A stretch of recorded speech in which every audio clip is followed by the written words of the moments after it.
అందరికీ నమస్తే అండి ఫ్రెండ్స్. ఇప్పుడు మన వీడియో అంటే మా మనవడు పుట్టినరోజు మన ఆశ్రమంలో ఏ విధంగా జరుపుకున్నాము అనేది. నేనైతే సాంగ్ సెట్ చేసి ఈ విధంగా పెట్టాను, హ్యాపీ బర్త్డే టు యూ అన్నట్లుగా. కాకపోతే కాపీరైట్ వచ్చింది, దానికని మధ్య మధ్యలో కొంచెం కట్ చేసి ఈ విధంగా మళ్ళీ ఎడిట్ చేసి వాయిస్ ఓవర్ ఇచ్చి మీ ముందుకు తీసుకొచ్చానబ్బా. ఇక్కడ మా మనవడు మా మనమరాలు అంటే మా పెద్ద జంటకి, మా పిల్లల్లో పెద్ద జంటకి బాబు, మా పిల్లల్లో చిన్న జంటకి పాప అన్నమాట. వాళ్ళకిద్దరికి 1.5 నెల డిఫరెన్స్తో వాళ్ళు పుట్టారు. ఇంకా నెక్స్ట్ మా మనవరాలు పుట్టినరోజు వస్తుందన్నమాట. ఇంక ఇక్కడైతే మా పిల్లల గురించి అడిగారు నిన్న కమెంట్లో, అమ్మ మీకు ఎంతమంది పిల్లలు అన్నట్లుగా. మాకు 2 అమ్మాయిలండి. 2 అమ్మాయిలు కూడా అన్న తమ్ముళ్ళకే ఇచ్చాము. అదిగోండి మా పెద్దల్లుడు, ఇటుపక్క ఆరెంజ్ షర్టు మా పెద్దల్లుడు, మా చిన్నల్లుడు చూపిస్తాను ఉండండి. ఇంకా మా వియంకులు బ్లూ శారీ మా వదిన గారు, బ్లూ షర్టు మా అన్నగారు. ఇదిగోండి అరిగెక్కాడు కదా మా చిన్నల్లుడు అనమాట. అన్న తమ్ముడులేనండి, ఒగింటి బిడ్డలే వాళ్ళిద్దరు, అంటే ఒక తల్లి బిడ్డలే.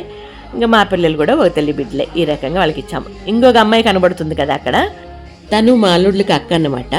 వాళ్ళ ఫ్యామిలీ కూడా అందరూ వచ్చారు పుట్టినరోజు సందర్భంగా. వాళ్ళ ఫ్యామిలీ వాళ్ళందరూ కూడా వచ్చారు. అదేవిధంగా అన్న వదిన వచ్చారు, మా పిల్లలందరూ వచ్చారు. మన ఆశ్రమంలో ఈ విధంగా సింపుల్గా జరుపుకున్నాం. కాకపోతే వర్షం ఎక్కువ పడుతుందండి. ఎందుకో డైనింగ్ హాల్లో 2 చోట్ల చుట్టూ నీళ్ళు పడతా ఉన్నాయన్నమాట. అంటే లైట్గా లీక్ అవుతా ఉంది. అది కొంచెం అంటే వర్షాలు తగ్గిన తర్వాత దాన్ని ఆల్టరేషన్ చేసుకోవాలా. డైనింగ్ హాలే కాబట్టి నో ప్రాబ్లం, వర్షం వచ్చిన ఇబ్బంది ఏం లేదు. వాళ్ళంతా లోపల ఉంటారు కాబట్టి లోపలంతా మోల్డే ఉంటుంది కాబట్టి ఇబ్బంది అయితే ఏముండదు. ఇంక ఇక్కడైతే బర్త్డే ఈ విధంగా జరుపుకున్నామండి.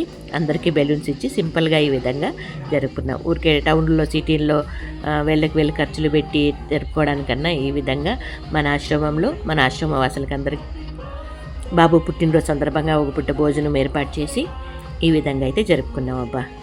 ఈ రకంగా ఆశ్రమంలో జరుపుకోవడం పుట్టినరోజు మాకైతే చాలా సంతోషంగా అనిపించింది. మీకేమనిపించిందని మీ అభిప్రాయం కామెంట్లో తెలియజేయండి. అదేవిధంగా వీడియో నచ్చితే లైక్ చేయండి. మీ విలువైన సమయాన్ని కేటాయించి వీడియో చివరి వరకు చూసినందుకు మనస్ఫూర్తిగా కృతజ్ఞతలబ్బా. సరేనా?